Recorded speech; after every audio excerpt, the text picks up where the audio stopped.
এই স্বাস্থ্যটোৰ কাৰণে কয় দিয়ক চাহ খাইছোঁ দেই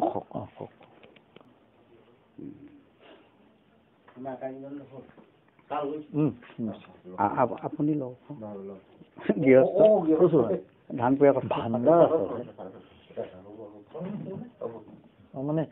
ষ্টাডি কৰিছেতো ভাণ্ডাৰ আছে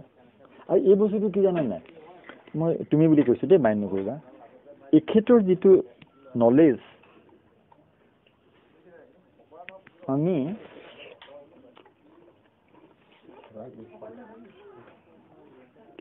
এই মই তাৰ আগতে কৈ ল'ম you may have so' many qualification but you may not be qualified হয়নে শুদ্ধ কথাটো আচ্ছা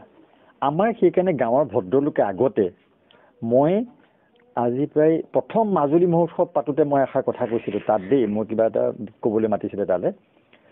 তেতিয়া আগৰ মানুহে মই তেনেকেই কৈছিলোঁ তেতিয়া আগৰ মানুহে যেতিয়া বিয়া দিয়ে ককাইদেউ শুনিব দেই কথাটো আগৰ যেতিয়া মানুহে বিয়া দিয়ে ছোৱালী মানে মই সেইটো ষ্টেজ পোৱা নাই কিন্তু মই দেউতাহঁতৰ পৰা গম পাইছোঁ যেতিয়া সৰু থাকোঁ শুনে কালৈ দিছ এই আমুক গাঁওখন তেতিয়াতো আৰু সেই বাছ মটৰ ডিষ্টেঞ্চৰ কথাটো নাহেতো আৰু এই আমুক গাঁও তাৰপিছত কেনেকুৱা হেৰি দৰা ঘৰ কেনেকুৱা বা ছোৱালী ঘৰ কেনেকুৱা এই তাৰ দদায়েক বৰ ভদ্ৰলোক বুজিছনে বছ তাৰপিছত এই ঘৰে একো নপৰে আপত্তি আৰু ভদ্ৰলোকৰ শব্দটো যে কৈ দিলে তাৰমানে হি ইজ কোৱালিফাইড তেওঁ কোৱালিফাইড তাৰমানে পুথিগত এই অৰ্নামেণ্টেল এডুকেশ্যন নহয় তাৰমানে মই সেইকাৰণে নিজেও যদি মোৰ কিছু শিক্ষা আছে মই শিক্ষিত কিমান আই ডোণ্ট ন নাজানো আৰু সেইকাৰণে মই এই মাষ্টাৰ ডিগ্ৰী PhD আমুক ভচুক এইবোৰ অৰ্নামেণ্ট বুলিহে কওঁ জীৱনৰ এইবোৰ অলংকাৰ একচুৱেলি এইবোৰ অলংকাৰহে মৰিলে লগত যায় নেকি নাযায় নহয় মৰিলে প্ৰপাৰ্টিটো কোনটো যাব মোৰ স্বভাৱ যাব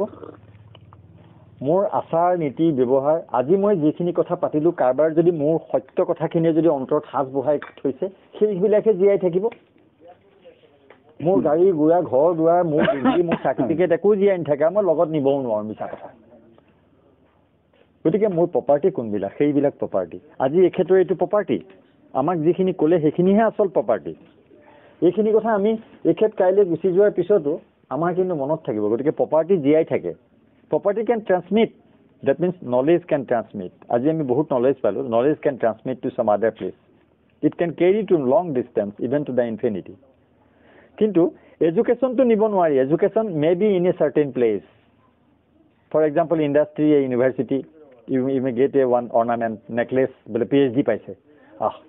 বহুত শিক্ষা ল'লে দেই মানে বহুত তাৰ এডুকেশ্যন ল'লে সি এ বিগ নেকলেছ সি ডিগ্ৰীটো পাছ কৰিলে তাৰমানে স্মল অৰ্নামেণ্টছ মই এটা কথাটো কৈছোঁ দেই মানে বুজিবৰ কাৰণে কথাটো কৈছোঁ সেইকাৰণে এখেতৰ যিবিলাক বস্তু আছে ইজ কমপ্লিটলি কোৱালিফাইড এডুকেশ্যন তাৰমানে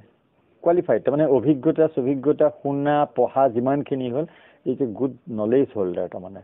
গতিকে হি ইজ কোৱালিফাইড পাৰ্চন আৰু সেইকাৰণে আমাৰ আগৰ বিয়াবিলাক দিওঁতে ছোৱালী ঘৰ মানুহ ঘৰ কেনেকুৱা বুলি সোধে তেওঁ ক'লে এই বৰ ভদ্ৰ বুজিছনে দদায়েকটো বা বাপেকটো বৰ ভদ্ৰ তাৰপিছত আৰু সেই ঘৰৰ ছোৱালী মাকজনীও মনে মনে থাকে তাৰমানে ভদ্ৰ বুলি ক'লে বুজি পালা মানে কোন লাইনত ভদ্ৰ সেই অৰ্নামেণ্টেল ভদ্ৰটো নহয় তেওঁ সেইখন সমাজৰ সেইখন গাঁৱত তেওঁক চবে চিনি পায় ভদ্ৰ মানুহ জ্ঞানী মানুহ তেওঁ সেই ক শ্ৰেণীলৈকেও পঢ়া হ'ব পাৰে তেওঁক প্ৰথম শ্ৰেণী 5লৈকেও পঢ়া হ'ব পাৰে কিন্তু সেইকণ শিক্ষাৰেই সেইকণ পুথিৰ জ্ঞানেৰে তেওঁ বহুত জ্ঞানী মানুহ আৰু সেইকাৰণে এষাৰ কথা আছে বুজিছেনে নাই আমাৰ হেৰিয়ে কৈছে up to class 8 level student he is a quite knowledgeable person when he will be matured he can run the country সি দেশখন চলাব পাৰে যদি এজন মানুহ ক্লাছ 8 বা মেট্ৰিকলৈকেও পঢ়া হয়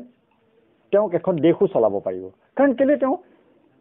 মেট্ৰিকলৈকে যিকেইটা জেনেৰেল নলেজ জেনেৰেল ভাষা যিকেইটা শিকি যায় সেইকেইটাৰ ভাষা যদি তেওঁ কিতাপ পঢ়ে ইংৰাজী কিতাপখনৰ পৰা লণ্ডন পলিটিক্স পঢ়ে আমেৰিকান পলিটিক্স পঢ়ে আমেৰিকান ইকনমিক্স পঢ়ে তেওঁ সময় লাগিব তেওঁ স্পেচিফিক তেওঁ কিন্তু সেইখিনি পঢ়ি পেলাই দেশখন চলাব পাৰিব গতিকে that is the standards of education বুজিছে নাই গতিকে মই সেইকাৰণেই কওঁ যে ভদ্ৰলোক বস্তুটো সেইটোহে নলেজ সেইটো বস্তুহে আচলতে আজি আমি তেওঁ তেখেতৰ ডিগ্ৰী আছে না উই কাউণ্টলেছ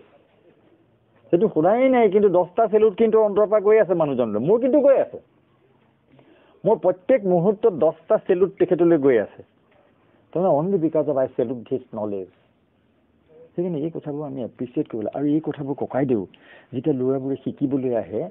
কোনোবাই যিখিনি ষ্টুডেণ্টক লৈ আনে নহয় আপুনি যদি 5জন ষ্টুডেণ্ট ইয়ালৈ আনি দিয়ে মানে মই ইয়াং জেনেৰেশ্যনক কৈছোঁ সেই 5 ইয়াংজন ষ্টুডেণ্ট এই ক্ষেত্ৰলৈ অনাৰ আগতে এটা অৰিয়েণ্টেশ্যন দিব লাগে